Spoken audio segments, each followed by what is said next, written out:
ladies, it's Hillary, owner of Free Babes Handmade and blogger at I'mLikeBrave.com. I started this blog because I'm passionate about entrepreneurship and ladies developing small businesses where you can achieve the time freedom and success to be able to live lives you truly love, uncommon lives with your family.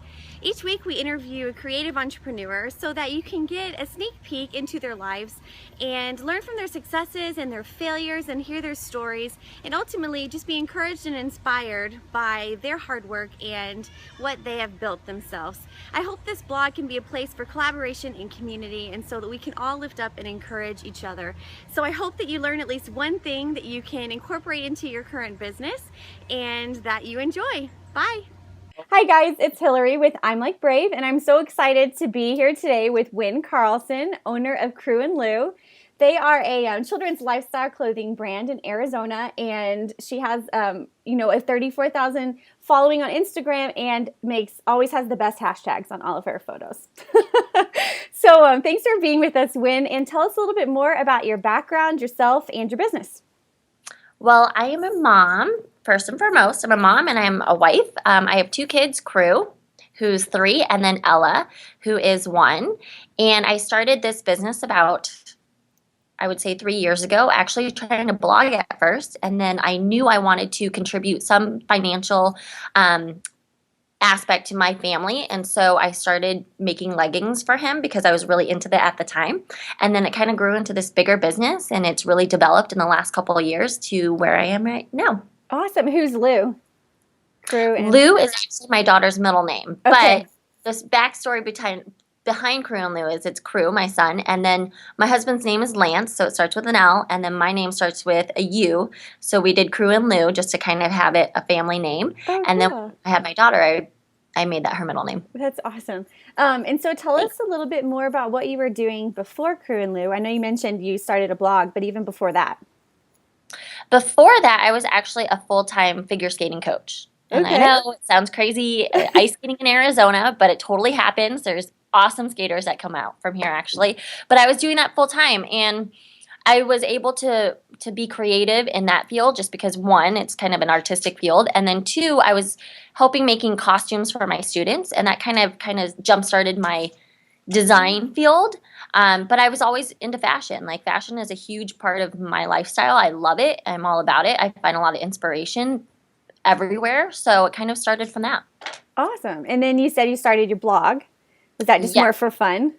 That was more for fun. It was like, I think the blogging world, the whole handmade world has really developed in the last couple of years. But back then it was kind of like really starting to bloom. Uh-huh. And of course I kind of felt like, I felt like I had something to say. So I started that, and it kind of developed more into the business aspect because at that time it was more financially beneficial for me to do, Crew and Lou other than just blogging. Yeah. And it's huge now. Like, your business has just exploded. Thanks. Yeah, it's done. I'm pretty happy with it. Yeah. So tell us a little bit about that growth. Like, what did it look like that first year? And then give us a little bit of a timeline of how you've built it. Okay, so I started in an in-home office or studio, and I was making everything myself, sewing everything from start to finish, sourcing the fabric, making my own designs, and it started from there, and it was for me, I felt like a slow process. Mm-hmm. I was really learning the ins and outs of the business by myself. I made some connections with some other shops, which I'm still very thankful for the relationship that I have with them now. I still keep in touch with them, and we kind of just helped each other through, Mm-hmm. It's always nice to have a sounding board where you can go to them and kind of go, hey, this is not quite working. What do you think of this? And maybe giving your inside details or your inside info, but it's always nice to be able to have support from other moms who are going through the same thing. Yeah. But I started that. I felt like it was a small, slow, and steady growth, which was good for my business because I felt like you can either go really big, really fast and not, know what you're kind of doing and kind of wing it, or you can kind of, I don't know, it's like a garden. You can nurture it. Uh-huh. And I feel like it's really helped me be where I am today. And now we've grown into a 1,800 square foot space, and it's great. And yeah, I'm really excited about it. That's awesome. So how many people, tell us a little bit about your infrastructure, who helps? I mean, how many employees do you have, or what does that look like? So for the first 2 years, it was basically me, myself, and I. And of course, my husband when I needed to like de-stress with him. But the first 2 years were pretty much me doing a lot. And then Mhm. I figured that the only way to grow a business is if you bring somebody in to help you out. And so I have Michelle, who is my babe of business development. She does pretty much everything that I need her to do. You know, she Okay. can help me with giving me advice. Oh, should we do this? Or collaborate and, oh, what do we want to see in the next couple of months? Where are our goals? And then she'll also package for me. She'll answer my emails. So if you're, the back end of that is a lot of work and people Yeah. don't realize that. So if you bring somebody in to kind of help you with stuff, that way I think that really jumpstarts like I don't know, the growth of your business. And then I brought in an accountant because I'm totally not good with numbers. You know, I'm Uh-huh. Asian, hello, but I'm not good with numbers at all. I'm definitely more the creative one. So we brought in an MTA, our money tree arborist, as we call it, to help with the financial part. And that's been very eye-opening for me as a business owner because it really like narrows in on what you can improve in your company and how efficiently you're using your funds because money again doesn't grow on trees. We would Uh-huh. think so, but it doesn't. And then I have a handful of our local seamstresses, which have been huge. Okay. And do they work from their home? They do. Okay. Sometimes they come into our studio space, but again, I want to employ women who love to be at work, and so for them, what's working for them is working from home. Yeah. So I'm huge about building a very big, loyal, family in our crew and new family. And so I want them to be happy. So if it's them working from home and making it flexible hours for them and trying to contribute to their family, then That's yeah. awesome. And Yeah. so you're Babe of Business Development, which is a really cool title, by the way. Is she full time? Right now it's part-time Okay. but it's almost kind of like whatever hours that we need done. Okay. So if there's certain jobs that we need this week and we have deadlines and projects, she gets it done. She's awesome. Cool. Yeah, that's great. Um, okay. So what is your ultimate why for your business? The blog I'm Like Brave is all about women leading like extraordinary, awesome lives through their business. So what does that look like for you? For the reason, well, I think the first initial jump start for me was having my own kids. Obviously, everyone loves fashion. Or a mom, you always dream about, oh, the moment I get to dress up my own kids, right? Uh-huh. Yeah. So that really was kind of, okay, but there was a turn in my business where I felt like I was making an impact, Mhm. either through making the kids feel a certain way when they wear clothes. And I think for me, when I wear something, I feel really gosh darn good in it. That's why we choose what we wear, right? Yeah. And I feel like for me be able to provide that to like children and have moms like, okay, you know what? I'm going to build my kids' confidence in this and have them the ability to feel creative in it and independence and a sense of individuality Uh-huh. is so important for me. And I feel like I'm kind of making a difference in a way in their life. And especially when I see like pictures on Instagram or like any social media, and I'm like, this is so amazing that I can be a part of their memory, even though that sounds kind of creepy. No, I'm it's almost cute. like, Yeah. being a memory with them. And I think that's really a cool stance for me to have as a business owner. That is awesome. And is there anything like as far as the lifestyle with you and your family that you are working towards or that Crew and Lou allows you to do that's maybe out of the norm? I think for me, the most important thing that I was looking for in any profession, I think when I was younger, growing up, going, what do I want to do with my life? What do I want? And I think the key word for me was flexibility. I Hmm. wanted flexibility with what I could do with work. So if I had to go home and pick up my son from school or, take him to gymnastics or whatever, I wanted to be able to do that and not be stuck at my desk from 8 to 5 going, oh, can I do this or not? So I think that's one of the gifts that it's given me as a business owner. Yeah, and that's invaluable, like time. I mean, with your kids, that's huge. Absolutely. So, what would you say has been your biggest failure in the business so far, or the biggest mistake that's happened that's really taught you a valuable lesson? From when I first started off, and my husband, bless his heart, because he was always my biggest supporter. I did a lot of things wrong, you know. I didn't know what I was doing. I was building this own business of mine, and I think mismanaging of, to be honest, money. Like when you first start off, I think I was like, oh, I'm just going to buy this product. I'm going to buy this supply. I'm going to buy this. And I didn't even have a budget. I was like, I'm just going to make it. And I just guessed on like how much I would price things, you know, without really pricing the value of time it, one, costs to make it, and two, your time. And so I think I misbudgeted how to handle that aspect of it. And I think once I got a hold on that, because he's bailed me out plenty of times. There was plenty of times where I was like, I'm just going to throw in the towel. I'm totally done. But he's always been like, nope, you can do it. Figure out a way. Just make sure it's efficient and just be confident in yourself. And so I think that was my biggest mistake, was just mismanaging what I put into each avenue or each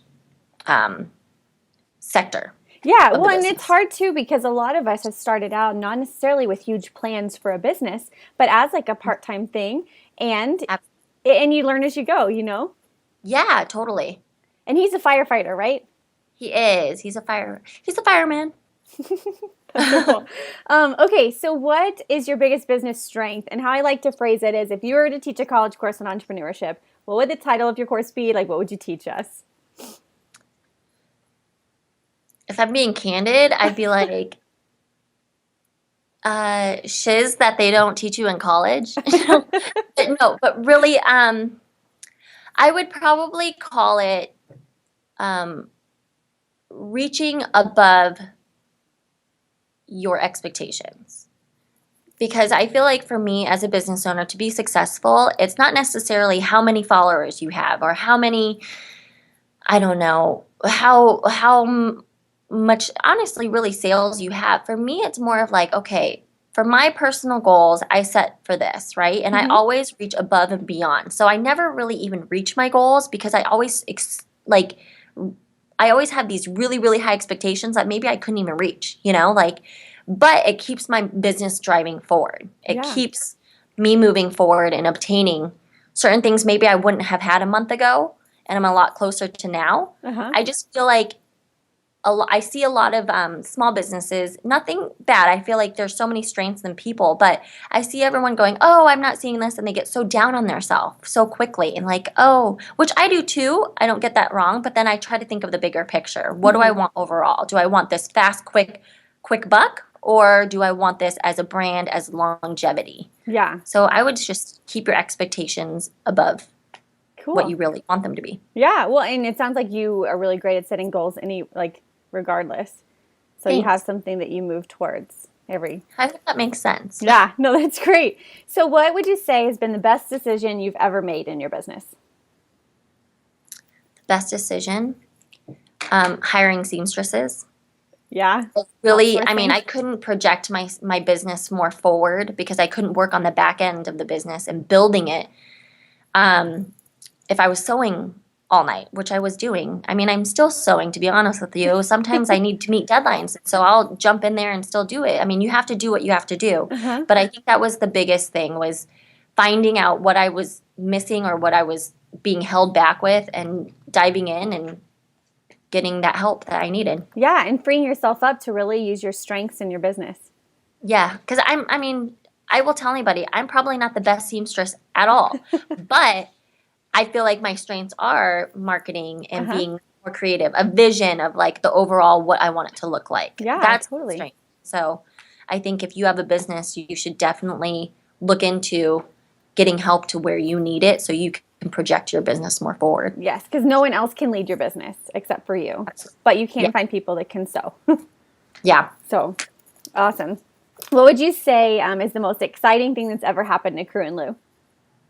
I think our office space, you know, that was a really big moment for us. And I know people say it, but it was really a defining moment for me as a business owner. Because for me, when I was running stuff from home, I was always very shy of like, oh, I make baby clothes. You Uh-huh. know, like I would tell my friends and family that, and they're like, oh, that's sweet, that's cute, you know? And I'm like, oh, really, I do. I have a baby brand, you know, or a Uh-huh. kids brand. And I think when I moved into the office, it made me feel really legit as a business owner. And I was telling my husband this last night. Sorry, I'm totally going on a tangent. But I was telling my husband like, I'm like, we're doing this. Like everything that we're dreamed of, like we're doing this, and it's something to be so proud of. So I think Yeah. that was huge, the office space. That is totally awesome. Like we had been in my friend's basement. She was doing inventory for us for a while, and then she stopped, and so we had to move. We actually moved in with my husband's business that already exists. It's a Mhm. carpet cleaning in like a warehouse. So that Wow. sucked for a couple of months, but then we finally decided like we didn't really know if we were going to get a space or not, but we finally decided we're just going to commit to being there for 2 months. So we actually bought like shelving and like bins, and we organized it. And you're right, it does so much for the morale to feel like this is a business. Absolutely. And I think that changes you as a business owner too, because it's not just, okay, now it's our livelihood, right? I mean, Yeah. we're doing it, and it changes your mental state of, okay, we really have to hit these goals. Whereas before I was like, oh, if I don't get that, that's okay. We'll do it tomorrow. But now it's like, no, we have to figure out and strategize. And it really made me a better entrepreneur that way. Yeah, totally. And tell us a little bit about the was it Scottsdale Fashion Week or something you were just featured in?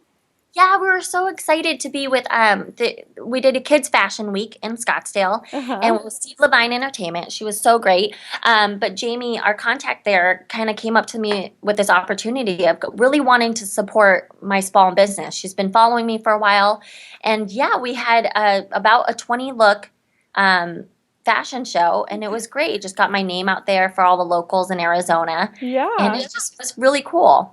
That's really awesome. I love seeing all those pictures on Instagram. Thanks. Yeah, it was fun. So where do you go for business advice or for just knowledge or for a community to help you like learn how and to make these big decisions for your business? My accountant was huge. Of course, Okay. I didn't know the ins and outs of like the numbers and what I could afford, what I couldn't, because in my mind, I'm like, oh, I could do it and we'll just figure it out. But no, really knowing the numbers is huge. So my accountant was huge.